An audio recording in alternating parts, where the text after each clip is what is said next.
বউ ধোকা, ছেলে সন্তান ধোকা, মা বাপ ধোকা, এগুলো ধোকা। আরে দুনিয়া গোটাটাই ধোকা বেটা। আল্লাহ বলছে আমাল হায়াতুদ দুনিয়া ইল্লা মাতাউল গুরুর। গুরুর, আল্লাহ বলছে দুনিয়াটা ধোকা, দুনিয়াটা ধোকা। কামাই নাই, বাবার মুখে আর হাসি নাই। কামাই নাই, বিবির মুখে আর হাসি নাই। রোজগার নাই। হাজারো মা বাপ, আমি তো স্পষ্ট বলি, প্রতিদিন বলি এ কথা, মা বাপ গুলো পরিষ্কার বলে দেয় বেটা পড়লে ফর, না হইলে বিদের জায়গা। বুঝছি তোমারে দিয়ে হইতো না, তার মানে কি আমার টাকা দরকার। বাপের হিসাব এটা, আমার টিয়া দরকার বেটা, বাইক বিল্ডিং করুন, জমি কিনুন, তুই টাকা কামাই কর। এবার তোর আখেরাত থাকুক বা না থাকুক, তোর চরিত্র থাকুক বা না থাকুক, তোর পরকাল কি হবে এটা পরের বিষয়। আমার এখন নগদ কি দরকার? টাকা দরকার। পড়তি না জন বিদেশ যা, পড়তি না জন বাজারে দোয়ানদারি কর। হ্যাঁ, তার মানে লুবি, লুবি, লুবি। সেদিন হাসরের মাঠে আল্লাহ অনেক পাপীকে, নাফরমানকে, অবাধ্যদেরকে বলবে ওয়ামতাজুল ইয়াওমা, তোমরা আলাদা হও, আলাদা হও, বের হও।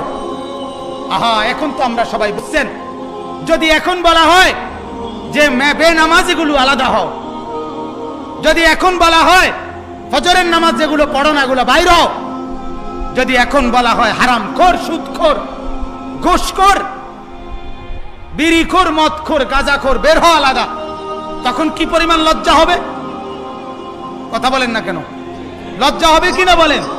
ঠিক এরকম হাসরের মাঠে আল্লাহ বলবে ওয়ামতাজুল ইয়াওমা, এই নাফরমান আলাদা হও, আমার নেক বান্দাদের লাইন থেকে বিচ্ছিন্ন হও, আলগা হও। আইয়ুহাল মুজরিমুন, তখন ভীষণ লজ্জা হবে, যেহেতু সত্য। এরপর আল্লাহ বলেন আলাম আহাদ ইলাইকুম ইয়া বনি আদমা, হে বনি আদম, আমি কি তোমাকে বারবার বলি নাই আল্লাহ তা'বুদুশ শাইতান, শয়তানের বন্দিগি করো না? এই যে আমরা কি আপনাদেরকে শুনাই নাই? কথা বলেন না কেন? প্রতিটা গুনাহ কাকে অনুসরণ করা? প্রতিটা গুনাহ কাকে অনুসরণ করা? আল্লাহ বলেন আমি কি তোমাদেরকে বলি নাই, আমি কি শুনাই নাই যে আল্লাহ তা'বুদুশ শাইতান ইন্নাহু লাকুম আদুউম মুবিন, সে যে তোমাদের প্রকাশ্য শত্রু, প্রকাশ্য শত্রু। এটা কি আমি তোমাদেরকে জানাই নাই? আপনারা কি শুনেন নাই? সবাই বলেন, শুনছেন কিনা বলেন? হ্যাঁ। এরপর আল্লাহ বলেন ওয়া আনি'বুদুনি, আমি কি তোমাকে বলি নাই যে আমার ইবাদত করো, আল্লাহর ইবাদত করো?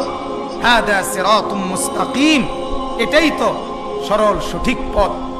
অতএব আজকে যেহেতু আমার কথা পাত্তা দিলা না, হাদিহি জাহান্নাম ওয়ালাকাদ আদাল্লা মিনকুম জিবিল্লান কাসীরান আফালাম তাকুনু তাকিলুন।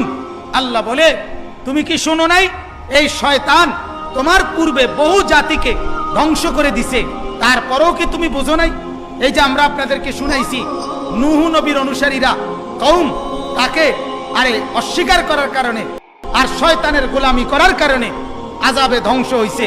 হুদ আলাইহিস সালামের কওম আযাবে ধ্বংস হইছে, লূত আলাইহিস সালামের কওম আযাবে ধ্বংস হইছে, ফেরাউন তার বাহিনী নিয়া আযাবে ধ্বংস হইছে, নমরুদ তার বাহিনী নিয়া আযাবে ধ্বংস হইছে, আব্রাহা তার বাহিনী নিয়া আযাবে ধ্বংস হইছে। এই কথাগুলো আপনারা শোনেন নাই? কথা বলেন না। এইটাই আল্লাহ বলেন তুমি কি শোনো নাই?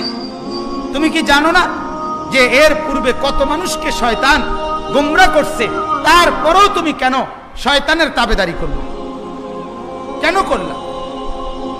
এরপরে আল্লাহ বলবেন হাদিহি জাহান্নাম আল্লাতী কুনতুম তুআদুন, অতএব এটাই সেই জাহান্নাম দুনিয়া থাকতে যেটার কথা তোমাকে বারবার ওয়াদা দেওয়া হয়েছিল, বলা হয়েছিল নাফরমানি করলে জাহান্নাম, জাহান্নাম, জাহান্নাম। এটা আজকে সেটা। দেখো এখানে তাফসিরে আছে, কোরআনে আছে, হাসরের মাঠে সরাসরি ফেরেশতারা টেনে জাহান্নামকে হাজির করে রাখবে। জাহান্নাম হাসরের মাঠেই উপস্থিত থাকবে। আগুনের শিকলের মধ্যে টেনে আনবে। তাফসীরের মধ্যে আছে 70,000 শিকল। কয় হাজার? প্রত্যেকটা শিকলের প্রতিটা কড়ায়, কড়া বোঝেন তো, শিকল তো একটার লগে কড়া আরেকটা লাগাইয়া শিকল বাঁধে না, প্রতি কড়ায় 70,000 ফেরেশতা ধরে থাকবে। প্রতি শিকল না, প্রতিটা কড়া ধরে রাখবে 70,000 ফেরেশতা। এইভাবে 70,000 শিকল। এই এত কোটি ফেরেশতা সর্বোচ্চ শক্তি দিয়ে ধরে রাখার পরেও জাহান্নাম তার বিকট চিৎকারে ওই ফেরেশতারা পর্যন্ত তাদের হাত থেকে ছুটে যেতে চাইবে। তাফসীরের মধ্যে আছে জাহান্নামের এই চিৎকার দেখে পুরা হাসরের ময়দানের সমস্ত নবীরা, সিদ্দিকরা, সাহাবারা, আউলিয়ারা, বুজুর্গরা, নেককাররা, বদকাররা সবাই একসাথে চিৎকার দিয়া বলবে, ইয়া রব্বি নফসি নফসি, আল্লাহ আমাকে বাঁচান, আমাকে বাঁচান, আমাকে বাঁচান, আমাকে বাঁচান। তাফসীরের মধ্যে আছে হযরত জিবরাইলের মতো ফেরেশতা, জিবরাইলের নাম শুনছেন না? এই হাসরের মাঠে জমিনের মধ্যে এভাবে থাপ্পড় দিয়া চিৎকার করে বলবে, ইয়া রব্বি সাল্লিম সাল্লিম, আল্লাহ আমি জিবরাইলকে বাঁচান, আমাকে বাঁচান, আমারই তো ভয় হচ্ছে। এটা কেমনে বললে বুঝবেন বাপ? তামাশার এই জিন্দেগি কখন ছাড়বেন? ফুর্তির এই জিন্দেগি কখন ছাড়বেন? কেন গুনাহ করছেন? কেন নিজেকে বরবাদ করছেন? কেন ছবি দেখছেন, নাটক দেখতেছেন, সিনেমা দেখতেছেন? ঘরগুলোতে টেলিভিশন কেন চালাচ্ছেন? মা আর বোনদেরকে কেন বেপর্দা চলতে দিচ্ছেন?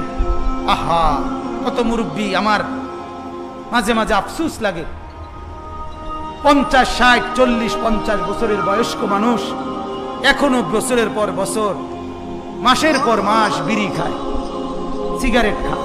আহা, কি শক্ত, কি পরিমাণ শক্ত হারামি, শক্ত হারামি, এগুলো শক্ত বুড়া, বড় হারামি বুড়া। এটার কোনো লজ্জা বলতে কিছু নেই, বয়স হয়ে গেছে অথচ এখনো বিড়ি খায়, এখনো চা দোকানে টেলিভিশন দেখে, এখনো গালি ছাড়া কথা বলে না, এখনো মানুষের